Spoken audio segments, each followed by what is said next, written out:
Le début des JMJ perturbé par une panne de métro. Pour une partie des 500 000 jeunes fidèles présents, il a fallu bien de la volonté pour rejoindre la plage de Copacabana où l'archevêque de Rio a célébré la messe d'ouverture.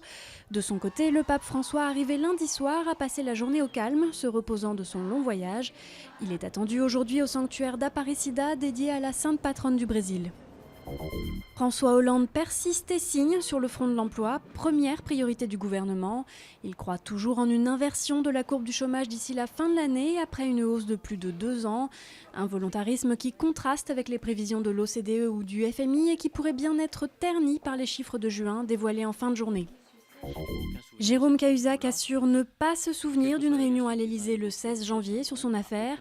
Pierre Moscovici affirme pourtant que l'ex-ministre du Budget était présent lorsqu'a été évoquée la possibilité de demander à la Suisse s'il avait détenu un compte bancaire non déclaré. Cette perte de mémoire a irrité la commission d'enquête parlementaire qui l'auditionnait pour la seconde fois et envisage désormais d'entendre Jean-Marc Ayrault.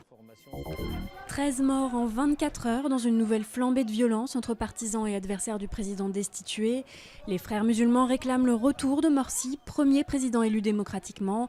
Mais ses opposants l'estiment disqualifié par l'ampleur des manifestations et l'exercice du pouvoir au profit de son seul camp. Il ressemble à sa mère, Dieu merci.